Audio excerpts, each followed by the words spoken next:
Olá, amigos e amigas, telespectadores, assinantes da TVC Itabuna, Ilhéus, e você que nos assiste pela internet, né, através do tviplay.com.br, também pelas redes sociais, Facebook e YouTube.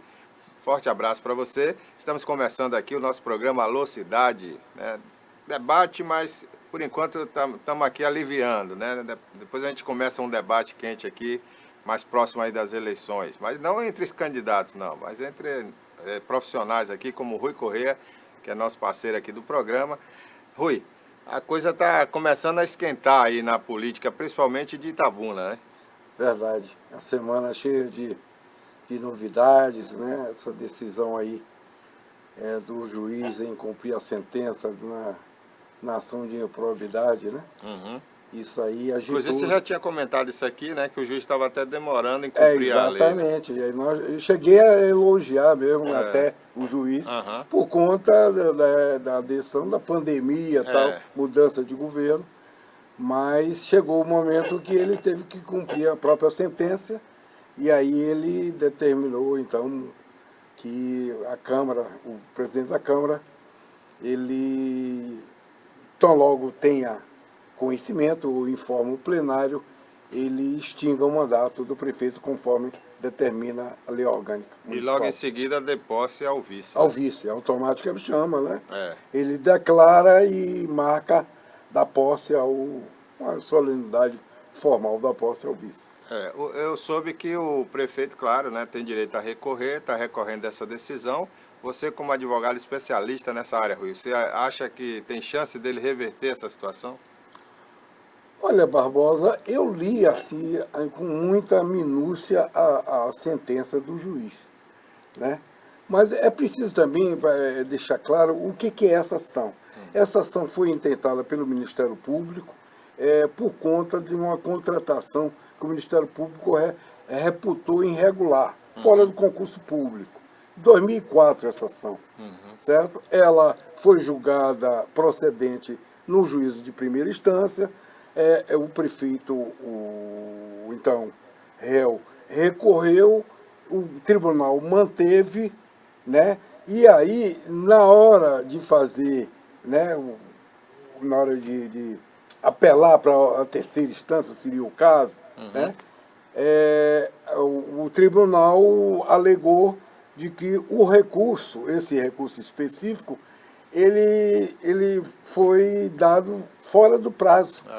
E atestou, né, certificou nos autos essa deserção, tá certo? E o processo retornou para Itabuna como trânsito em julgado. Agora, Rui, como é que um advogado, né, que cuida de uma coisa tão importante como essa, que está nas mãos ali, naquele momento da defesa dele, a possibilidade de perder ou não o mandato, né? Como é que o advogado consegue perder um prazo? Não, veja bem, a defesa de Fernando informa o seguinte, que o advogado ele fez o recurso e o recurso chegou no tribunal dentro do prazo legal. Ocorre que ele mandou para um endereço, que seria outro, não mandou, a alegação, né, seria isso. Tá? Mas o Tribunal da Bahia de Justiça, todo mundo sabe onde fica, né? A verdade. Então, por exemplo, uma coisa tão... a crítica que se faz, eu acho que pode se fazer, é um fato de uma coisa tão grave, você mandar para o correio, eu acho que poderia ter despachado uma pessoa específica e tal, mas, né, essa é a versão. Mas o que é importante é o seguinte, quando voltou, no processo de execução, ele teve embargos, o juiz notificou para que o réu pudesse se manifestar, ele se manifestou, gerou preliminares. Preliminares são aquelas questões de ordem processual, entendeu? Então, tudo isso foi apreciado, por isso que eu disse aqui, que a sentença, o juiz ataca todo, ele responde a todos os pontos da defesa, tá certo? Mas o que a defesa alega? Alega que não houve a deserção, né? que ele disse que deu a Porque tem uma tempo. diferença entre a deserção e a questão de uma troca de endereço, né? Exatamente. Não, o juiz entendeu assim. Ah, Entendeu? Que, embora, por exemplo, tenha chegado no endereço errado, certo? Haveria ainda tempo, um espaço para a defesa, entendeu? Ainda há tempo, ainda há tempo. Juntar de novo. De novo. E ele não fez isso. Alega o juiz. Então, é essa questão, o imbróglio que... Tá certo? E isso aconteceu lá no tribunal, né? No Não tribunal. na E aí instância. houve uma certidão de trânsito julgado. Então o processo desceu. O juiz só está executando a sentença. Você entendeu? Agora, a defesa alega lá no tribunal que tem um novo recurso, né, com relação a esse fato específico de que não houve e que o tribunal não apreciou. Teria que, no mínimo, apreciar e dar segundo a defesa, certo? E o juiz aqui sabia disso, no entanto, não está considerando. É por isso que eles fizeram o agravo, não, né? É isso aí, Rui. Só para explicar melhor ao público em geral, é como se fosse uma revelia, né? Uma forma... Perdeu o prazo. Perdeu o prazo, como antes se diz, pode se traduzir como isso, né? Na visão do juiz, em cima de uma certidão de trânsito e julgado, e o processo retornou para ele, então, cumprir a própria sentença que teria sido confirmada pelo tribunal. Agora, Rui, tem as conversas aí de bastidores, né, que muitas conversas estão acontecendo no âmbito ali interno da prefeitura com o vice Fernando Vita, e há até quem diz que já há uma conversa também com o presidente da Câmara. Qual seria, Rui, na sua opinião, o sentido dessas conversas aí? Olha, eu acho o seguinte, o presidente da Câmara ele já foi comunicado no início da semana, ele já teve foi notificado da decisão judicial, para que o cumpra da decisão. Né? Mas o juiz, aí eu acho que houve um equívoco, no meu entender, na primeira sessão ordinária, o presidente, ao tomar conta, né, ele comunica aos demais edis, ao plenário, de que recebeu aquela tal, e logo em seguida ele declara. Ele já declarou? Declara, porque a lei orgânica diz isso. Quem extingue o mandato é a Câmara, é o presidente da Câmara. Mas ele poderia... Ele tinha até o dia 25, né? Mas aí eu acho que houve, né, uma escorregada, porque o juiz deu um prazo até de 15 dias, entendeu? Para que ele cumpra a decisão. Eu acho que até isso foi bom, porque, né... dá tempo... Não, né, para você não fazer aquele... Deu um tempo que todo mundo sabe que o prefeito, legitimamente, vai recorrer, ou iria recorrer dessa decisão, e ao tribunal para gerar um efeito específico, até apreciar a questão de mérito. Então, para não ficar aquele negócio aquele vai e volta, né? Tal, eu achei uma posição razoável, bom senso, né? Razoável, bom senso, que se espere há uma semana essa manifestação do juiz Acó de segundo grau. Né? Um desembargador vai, mas eu acho que na próxima semana já completa os 15 dias, né? E ele vai ter que cumprir a decisão. Se nada acontecer até lá. Se o prefeito não conseguiu... Não conseguiu uma decisão que suspenda os efeitos da sentença. Agora, isso para um prefeito que tem 5 mandatos, né, Rui, que tem uma história política em Itabuna muito forte, sair dessa maneira é uma coisa melancólica, né? Uma coisa ruim, né? Para a própria carreira dele como político. Agora, diga-se de passagem, o próprio Fernando também atraiu essa situação para ele, né? Porque isso poderia estar sendo cuidado já por bons advogados, já que esse processo vem de 2004, né? De uma forma mais... aquela história, né? Às vezes, né? Não estou dizendo que é o caso específico dele.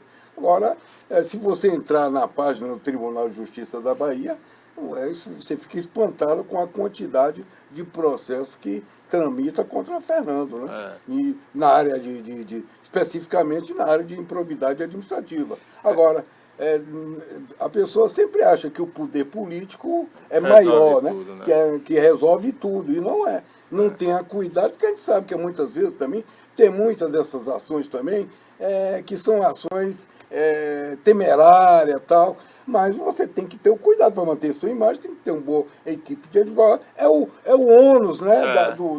de ser político, né? De ter 5 mandatos. É Aham. o ônus.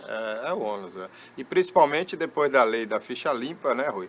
Que essa questão vem sendo tratada ao pé da letra mesmo, essa questão de responsabilidade fiscal, né? Então, Exatamente. qualquer coisa, qualquer deslize, não é só do prefeito, às vezes um secretário faz uma coisa lá que o Tribunal de Contas não aprova, o Ministério Público entra com recurso e consegue condená-lo, às vezes, por essa improbidade, né? É porque, veja, a tese mesmo nesse processo, a tese que ele defende, é uma tese que eu acho correta até. Porque ele diz assim, o ato não foi praticado por mim, né? O ato foi do meu secretário, É. certo? Mas a É responsabilidade do aí é do prefeito. prefeito, não É tem quem está com como. a caneta na mão é quem E, assume. pô, ele vai assinar tudo. Uma prefeitura como Itabuna tem 15 a 20 advogados só na procuradoria. Aí de assessorias de empresa, deve ter umas 4 a 5, porque tem assessoria para tudo. Tem assessoria para Brasília, para Salvador, para o TCU. Tudo tem um ramo, tem uma empresa contratada. É. E de repente você, entendeu? É complicado, né?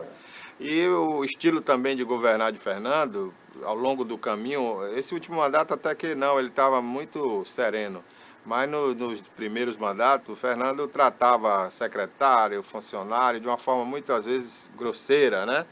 Jocosa. Jocosa. Então, não duvide nada que um secretário pode fazer isso até de propósito, para se vingar de alguma coisa, falar, vou fazer isso aqui, se passar lá adiante o prefeito responde. Pode acontecer, né? Ser humano é assim. Então, a gente planta, a gente colhe. É complicado. Bom, Rui, outra coisa aí é sobre a questão seguinte. Se entrar Vita, o que é que muda, né? Se o Vita assumir aí a prefeitura, a partir do mês que vem, né? Caso o prefeito não consiga o recurso, o que é que você acha que muda aí na administração de Itabuna? Olha, Barbosa, eu olho política, eu analiso política em perspectiva também, Aham. tá certo? É uma espécie de futurologia, né? É. Mas, veja bem, aí a linha de sucessão, evita, lógico, é o vice, né? Ele assume e tal. A questão que se fala aí, que se comenta nos burburinhos, nos bastidores, é que evita a família, ele também tem, né, a saúde, né, tem que ter um certo cuidado, a idade, o burburinho da prefeitura, né, porque diz que o clima lá, diz que é uma coisa de... Né, tem um novo secretário lá, eu soube que tem uma pessoa lá que chegou lá e que está espalhando terror. E por conta disso, eu soube que, na hipótese, até por lealdade mesmo a Fernando, eu soube que ele está resistindo muito.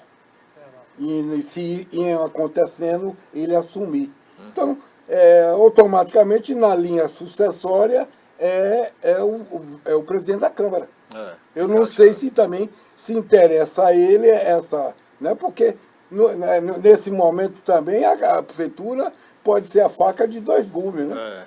Pode ser bom, mas pode ser também, né, com esse clima todo lá, você desarmar para fazer uma eleição de 4 meses. É verdade. Bom, Rui, vamos fazer o intervalo, a gente volta já já para mais um bloco aqui do Alô Cidade. Segura aí.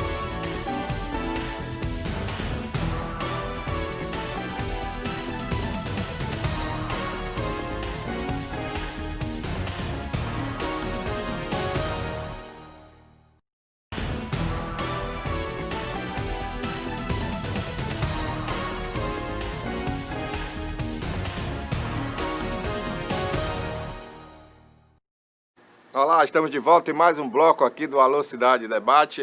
Eu e o Rui Corrêa estamos aqui debatendo alguns assuntos, né? Você está curioso aí para saber, né, como é que fica a situação da Prefeitura de Itabuna com essa decisão judicial para afastar o prefeito da cidade.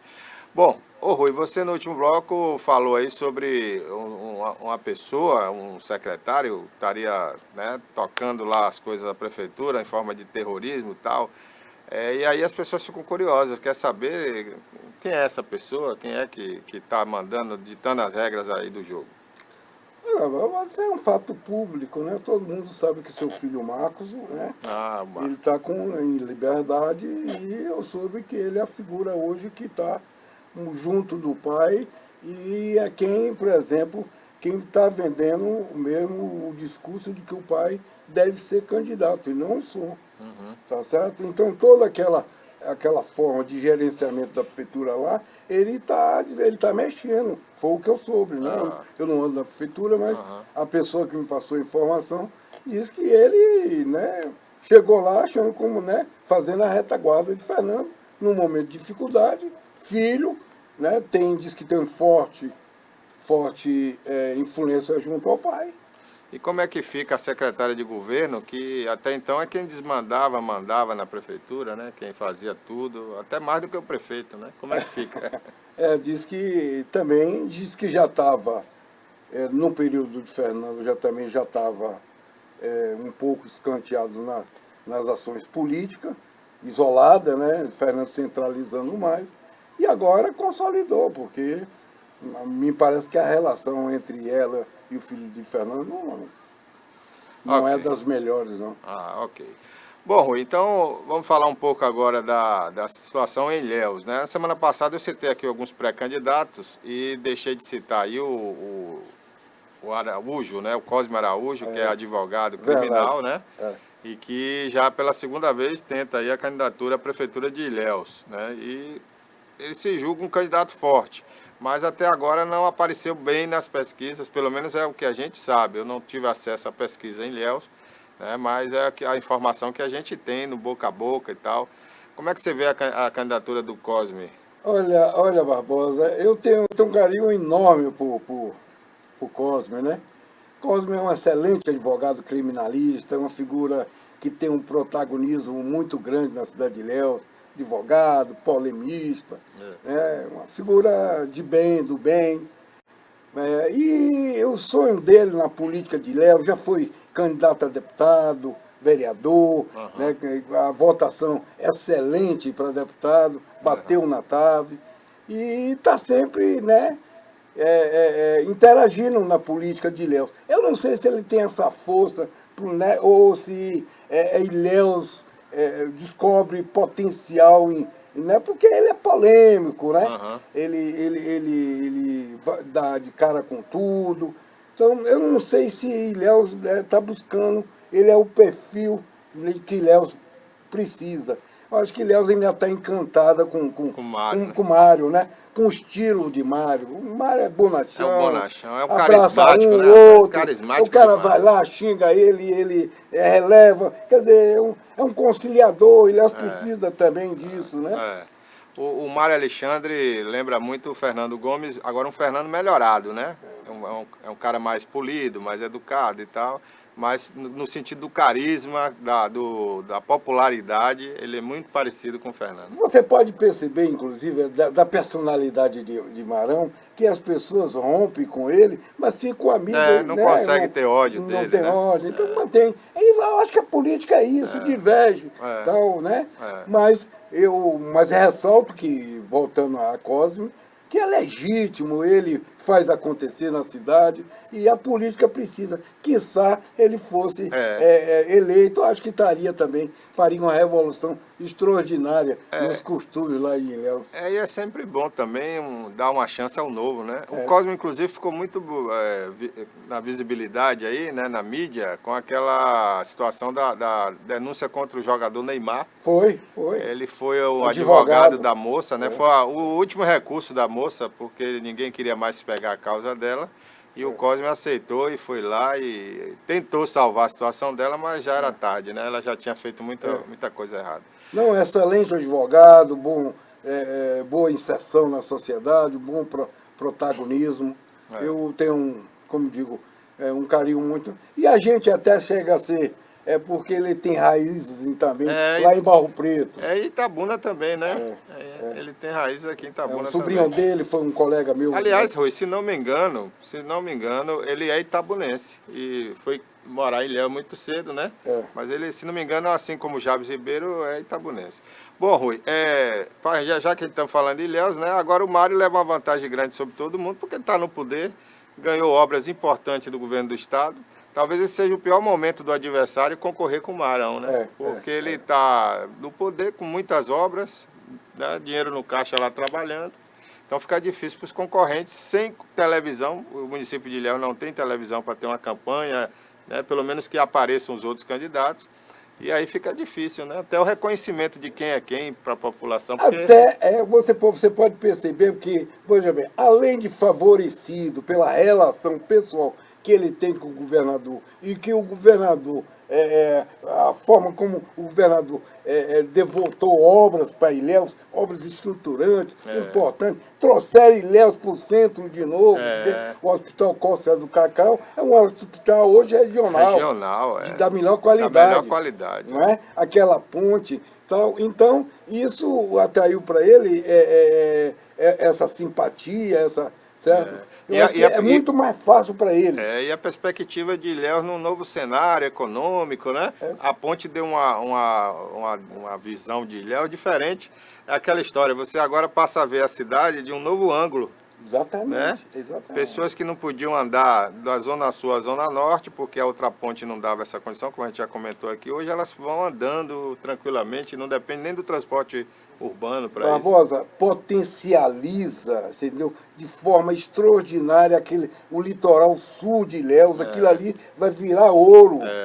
Entendeu? É uma das coisas mais bonitas e agora com essa fluidez, essa mobilidade, vai ser extraordinário. E digo mais, você vê, Ilhéus também teve um impacto muito grande da pandemia, mas a imagem de Marão lá é muito mais, muito diferenciada do que a de Fernando aqui.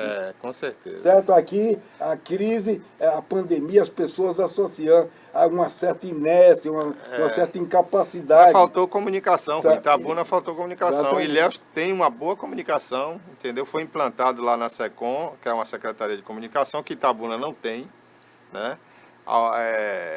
Em Itabuna parece que houve até uma sabotagem de alguém lá dentro para que não acontecesse uma comunicação no governo, porque primeiro não tem uma secretaria de comunicação, aí deveria ter uma assessoria, né? Uma divisão. Essa divisão não funcionou nunca. Toda pessoa que entrava lá para trabalhar era sabotado, né? E não conseguia trabalhar. Então sabotaram o próprio governo. Já em Ilhéus não, Ilhéus implantou uma secretaria, entrou um secretário, não deu certo, entrou outro, com a visão melhor. E aí, rapaz, até agora o sistema está lá funcionando perfeito, tem uma equipe profissional, um negócio bacana, né? Então é isso, a comunicação é tudo, porque como é que a população vai saber o que o gestor está fazendo, Rui, se ele não tem comunicação, né? O próprio prefeito Fernando Gomes aí pagou o pato porque o governador prometeu o Hospital São Lucas, chegou aqui, veio de helicóptero, secretário e tudo, chegou aí e viu que ia gastar uma grana muito grande, viu que não valia a pena, e aí isso aí sobrou para o prefeito. A população acha que foi o prefeito que não quis pegar o Hospital São Lucas, e o prefeito não foi para a mídia explicar isso. Então ele pagou um pato caro, está pagando, e é isso, né? Falta de comunicação. É aquilo que eu falei há pouco, você colhe o que você planta, né? Então é isso. Bom, Rui, por falar em hospital, né? O coronavírus está aí, eu queria até aproveitar o final desse programa para a gente recomendar às pessoas que não descuidem. Apesar do comércio estar funcionando normalmente, o transporte coletivo, o prefeito ordenou que fosse para a rua, mas aí entra aquela velha máfia do transporte urbano. Itabuna só tem 2 empresas, eles se juntam e fazem uma máfia, e aí resolveram não ir para a rua, já estão barganhando aí com os funcionários que não receberam salário, para ver se vai um novo aumento de passagem. Acho isso ridículo. Acho que essa questão do transporte urbano no Brasil como um todo, porque não é só Itabuna, é no Brasil inteiro. Hoje tem um monopólio. O mesmo dono da empresa aqui de Itabuna é dono de uma empresa em Ilhéus, é dono de uma empresa em Porto Seguro, em Jiquié, em Minas Gerais, em várias cidades, né, em Feira de Santana, não sei aonde. Então, é uma máfia. O Brasil, o Ministério Público Federal deveria entrar nisso aí. Não é nem monopólio, é oligopólio. É um oligopólio, Ele divide por região. Ele divide quem vai ficar, quem vai ganhar, quem vai sair. E eu nunca vi um negócio que eles dizem que não dá lucro e que eles fazem tanta questão, rapaz. É impressionante, né, Rui? É um negócio que você não precisa emitir nota fiscal, né? Ninguém tem que declarar quantos passageiros entraram no ônibus por dia. Então é um negócio maravilhoso, mas eles falam que é ruim. né? E todo mês que aumento de passagem não presta um bom serviço. Aqui em Itabuna sempre foi péssimo. Aqui você entra num ônibus desse, se você não sujar a roupa ou não rasgar aquelas ferrugens, na melhor das hipóteses, você suja a sua roupa inteira, a poeira, a lama, dentro do ônibus. Então, a esculhambação, eu acho que o Ministério Público podia entrar em cima desse negócio, investigar essas empresas, essa máfia, e possibilitar a entrada, Rui, de novas empresas, ou seja, não de fora, proporcionar ao pequeno empresário que tem uma van, 2 vans, que ele comece a ganhar dinheiro. Libera as vans para o transporte, né, coletivo em Itabuna. Tem modelo disso. Lá em São Vicente, o ex-vice-governador de São Paulo, Márcio França, o grupo dele está 30 anos no poder. E o que é que eles fizeram? A origem todo do esquema do monopólio do transporte está lá, que é da sede da Gol. O Constantino é um dos grandes. Inclusive o Constantino é dono da e Rio lá Cachoeira ele aqui. quebrou lá o monopólio. Lá são vans climatizadas e cada um distribuído por vários pontos da cidade. Cada um tem seu cartório. Então, em vez de ser 2 empregadores, 2 empresas, são centenas, porque são mais de 200 empresas pequenas que distribuem e tal. Tem uma área de atuação, coisa fantástica. Um modelo aí. Pois é, e aí fica a denúncia para o Ministério Público, se quer trabalhar mesmo, entra nessa aí, investiga. Agora, deixa eu fazer uma intervenção. Inclusive, Rui, só para você ter uma ideia, chega ao ponto até dessas empresas contratarem uma empresa de publicidade para não fazer publicidade, só para pagar certos radialistas que se propõem esse papel ridículo de receber uma propina para não falar mal das empresas, não criticar as empresas, entendeu? É um negócio vergonhoso, isso é criminoso, né? É uma vergonha. Eu chamo a atenção do Ministério Público, inclusive vou entrevistar um promotor para saber por que o Ministério Público não entra nessa questão, Rui. Deixa eu lhe dizer, agora é uma coisa importantíssima que você está falando. E isso aí é uma área que eu trabalhei e eu tenho, né? Basta lhe dizer, o contrato que foi feito com essas 2 empresas é uma excrescência. Certo? Transfere coisa da pública, por exemplo, administração de pontos de ônibus e tal. A estação de transbordo que nunca foi feita. A promessa de estação de transbordo, que no início do contrato era 600 mil, até hoje não foi realizado, certo? Na gestão do Cláudio Dourado, que ele pegou pesado com essas empresas, porque o contrato obriga também os ônibus terem GPS, ar-condicionado. Então, veja bem, ele aplicou 2 milhões de multa, foi um dos fatos que levaram à demissão dele. Certo? Esse dinheiro de multa, com todos os recursos e tal, eles se recusaram a pagar e praticamente derrubaram o secretário, posso dizer isso. Você vê como é o poder. E esse dinheiro está lá para ser. Provavelmente não foi até quando eu estava lá. Imagino que até hoje a Fazenda não executou, certo? A Procuradoria não executou esses valores. 2 milhões. Então, agora, quem deve, às vezes, 20, 30, eles executam e inclusive, impossibilita uma pequena empresa de continuar trabalhando, porque vai para a execução, bota o nome no cadinho. O lobby fortíssimo, essas pessoas, esse lobby do transporte, é um negócio... Agora, Rui, olha só a incoerência, né? Eles alegam que não dá lucro, que tem muito passageiro de graça. Até o próprio prefeito outro dia veio aqui dar uma entrevista e falou que mais da metade dos passageiros entram de graça. Por que eles fazem tanta questão de ficar lá, subornam radialistas, tiram secretário de prefeitura? Como? Como é que faz isso se é uma coisa que não dá lucro? Eu nunca vi dizer isso, Rui, na empresa privada. Esse poder, você sabe que esse poder é uma das coisas que há, inclusive, em alguns lugares, pontas de investigação, porque um dos lugares que se lava dinheiro para a campanha é exatamente a empresa de transporte. Porque, como você falou, não dá o nota controle fiscal, ali é da catraca, e a catraca é só para efeito do ISS municipal. E para o controle da empresa. Da empresa, né? Que eles têm que apresentar a planilha ao município. Mas a catraca é manipulável também. Entendeu? A catraca é manipulável, né? Ele pode passar você 1000 e ele... É impressionante. Agora eu fico olhando no Brasil, que não tem fiscalização para isso, não tem investigação para isso do Ministério Público, né? É o jogo do bicho e transporte coletivo urbano, que são 2 coisas aí que precisavam ser investigadas a fundo. Mas a justiça para isso, né? Aí ela é cega realmente, né? É impressionante. Mas fica aí a crítica, né? Quem sabe a promotoria aí não resolve solicitar aí do judiciário uma investigação. Ô Rui, para a gente finalizar, vamos falar um pouquinho da situação nacional, né?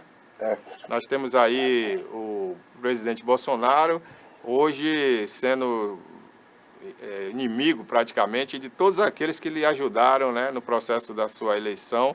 Eu tive essa semana a oportunidade de ouvir uma entrevista aí com o deputado, né, de São Paulo, mais votado, né? Ele é senador. Senador, aliás, Major Olímpio, 8 milhões de votos, né, ele teve. E ele se dizendo decepcionadíssimo com o Bolsonaro. Ele que era amigo íntimo de Bolsonaro desde quando o Bolsonaro era deputado. Foram colegas juntos. E ele falou como é impressionante o poder. O Bolsonaro mudou, segundo ele, que conviveu com o Bolsonaro. E ele disse até o seguinte, ele não é inimigo pessoal do Bolsonaro, não. Ele só não concorda mais com as práticas do Bolsonaro atualmente. Mas ele foi muito decente na entrevista que ele deu. E ele retratou isso, rapaz. Então é impressionante como as pessoas que não têm um preparo, né, de autoridade, de assumir um cargo, mudam quando entram no poder, né? E aí o que ele pregava, as suas ideologias, tudo joga por terra. É impressionante. Agora, infelizmente, né, ou felizmente para muitos, ele continua bem nas pesquisas aí, né, de opinião pública, né? Inclusive uma pesquisa foi feita, ele seria reeleito, né, Bolsonaro. O Datafolha publicou hoje uma pesquisa, universo de 2.000 pessoas, em todo, né, abrange todos os estratos sociais e que impressiona, né? Ele melhora os índices de aprovação, despenca assim, 10 pontos na desaprovação, certo? E tudo isso ela analisa, quer dizer, a Folha ela também faz uma análise disso, o que decorre disso, e o que mostra, viu, Barbosa, o que impressiona exatamente, você falou uma coisa correta, porque Bolsonaro foi eleito com um discurso, tá certo?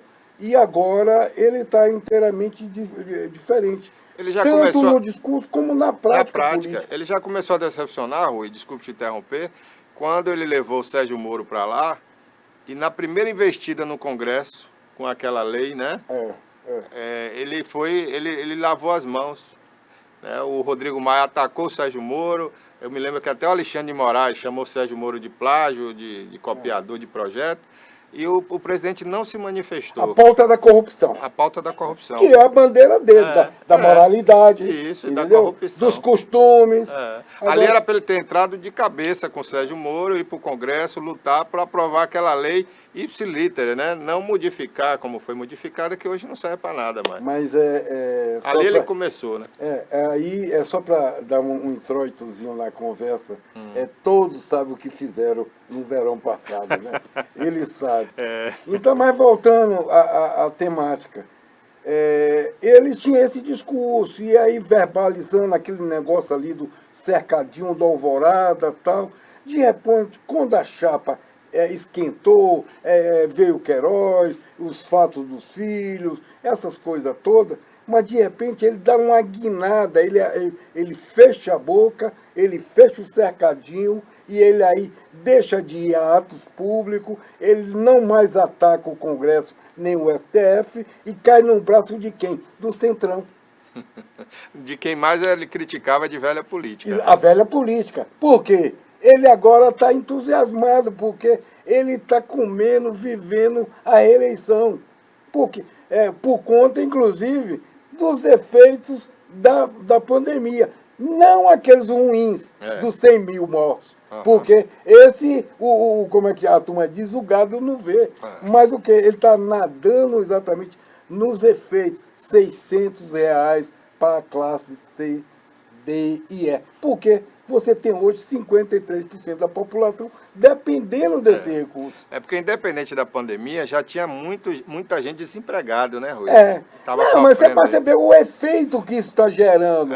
Mas gera, e a gente viu isso também no Bolsa Família. Né? Exatamente. Então, vamos dizer, todo aquele discurso contra o PT, contra Lula, eles estão copiando ipsilita, é isso que eu estou dizendo. Inclusive, ele parece que vai criar agora o Bolsa Brasil, com as cores de verde e amarela, né?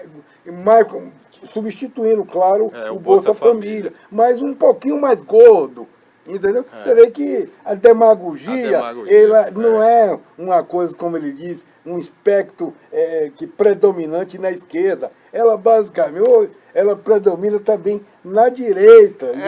É aquilo que o senador falou, né? A questão do poder. Né? O cara entrou no poder, ele muda, se transforma e ele não quer sair mais do poder. O poder vira uma doença para ele, né? Ele quer continuar ali, é um vício, é como se fosse um vício. Ninguém quer perder o poder. E acaba depois com denúncias e denúncias. Eu soube que tá para acontecer um acordo aí com uma delação do Queiroz, né? E que isso afetaria muito Bolsonaro por conta da ex-mulher dele, que foi muito beneficiada com esse negócio da rachadinha. Eles cometeram nesse fato aí, eles cometeram um erro tático, né? E eu acho que o João Noronha tentou, o ministro, o presidente que deu a liminar, para que ele fosse para casa e estendeu a esposa, que estava foragida. Então, isso aí precificou uma situação que todos no Brasil que fazem o direito entenderam o que iria acontecer. Quem conhece o perfil do ministro Fischer, né, um cara firme, rigoroso, não transige, que era relator do caso, sabia que quando ele voltasse, ele ia revogar. Mas como aquela medida lá atrás estendeu os efeitos à mulher de Queiroz, ela agora, né, é a parte mais fraca. Então, ele não delata, mas ela não vai aguentar na cadeia. Tanto ela já demonstrou isso que fugiu, né? Porque se ela fosse mais firme, ela não precisava fugir. Entendeu? Então, agora ela está presa, não tem jeito, e ela não vai ficar lá. Com certeza. E aí entra essa possibilidade da delação premiada. Aí todos dizem, mas a rachadinha é uma prática, e realmente a gente sabe que é uma prática. Em Câmara de Vereadores, aqui em Itabuna aconteceu isso, né? Eu acho que acontece até hoje. Até hoje acontece em todas as câmaras de vereadores, que não foi feito concurso para os assessores parlamentares, né? Que não pode ter concurso porque é só durante o mandato. O cara lá de Barro Preto, rapaz, aí o cara bota ele lá, por exemplo, tem nada desempregado, bota ele num carrinho lá de 1.500 conto, ele recebe 750, é mais do que a ajuda do governo. É verdade. Então ele está feliz e o deputado também está feliz. Então isso acontece realmente com todos os deputados. É lamentável. Mas é uma realidade. Isso aí, a justiça pode até fechar os olhos para não ver, mas isso é verdade desde lá do Congresso Nacional até a Câmara de Vereadores menor do país. Bom, então o que é que acontece? É crime, né? Não importa se todo mundo faz, mas o filho do Bolsonaro, que era um crítico rigoroso desse sistema de corrupção, era para ter as mãos limpas, né? Como o Bolsonaro já demonstrou que na Câmara de Deputados ele pelo menos não praticou até então, ninguém tem conhecimento de nenhum crime, né, de corrupção, e tinha, teoricamente até então, as suas mãos também limpas. Mas o filho dele pisou na bola, acho que o outro filho também, o Carlos, né? Mas ele também tem rastro dele. A filha do Queiroz foi nomeada também no gabinete dele, enquanto ele era deputado. Então, uma coisa, Ciro é muito boca-roto, ninguém pode tirar a cultura, né, que ele tem. Ele tem uma cultura extraordinária, ele conhece o Brasil, ele tem um projeto para o Brasil. Agora, ele é muito boca-roto. Então, ele diz uma coisa, eu não sei por que ele xinga tanto o Bolsonaro e a família, e esses caras não fazem... Não responde, né? Não fazem nenhum processo. Não processa ele. Então, ele repete sempre isso, que a prática, quem ensinou a rachadinha aos filhos foi Bolsonaro. Entendeu? A mulher dele, a primeira mulher, comprar. E essa prática de comprar as coisas ao dinheiro, 600 mil, em dinheiro vivo, 80 né? Dinheiro vivo, ninguém faz isso. Ninguém deixa de 80 mil debaixo do colchão. E nem vai andar com 80 mil na bolsa, ainda mais no Rio de Janeiro. Você só vê esse dinheiro na corrupção. Quando você chega na casa desses casos, vai busca e apreensão, encontra lá 80, 50, pacote, mala, entendeu? Gedel chegou em 43 milhões, né? Eu soube até É um absurdo. É que aquele dinheiro não era de Jadel. Essa política nossa, né, é incrível. Bom, Rui, estamos chegando ao final do programa. Semana que vem nós vamos falar mais disso aqui. Inclusive, hoje a gente falou sobre essa questão do transporte urbano e eu vou deixar aqui no final do programa um recado que a gente vai comentar no próximo programa. Eu acredito muito disso também, a falta de atuação da Câmara de Vereadores de Itabuna em fiscalizar essa questão, porque o vereador entra ali e quando ele entra também, é o que a gente falou aqui do Bolsonaro, né? Ele muda, o discurso na eleição é assim, eu vou te representar, eu vou fiscalizar, eu vou brigar pelo melhor transporte coletivo e não sei o quê. Aí quando entra lá, vai no prefeito, pede 10 empregos, 5 empregos, faz uns acordos ali e esquece de fiscalizar o prefeito e as coisas do município. Então, no próximo programa vamos comentar sobre isso, Rui. Bacana. Porque, inclusive, é uma coisa que está sempre renovando as câmaras de vereadores, né? O povo está sempre tentando novos vereadores, mas todos cometem o mesmo erro. Bom, gente, por hoje é só. Bom final de semana para vocês, né? Uma boa semana para quem está assistindo a reprise. E nós voltamos na próxima sexta-feira com um programa inédito. Um abraço, Rui. Um abraço, até lá. Até lá.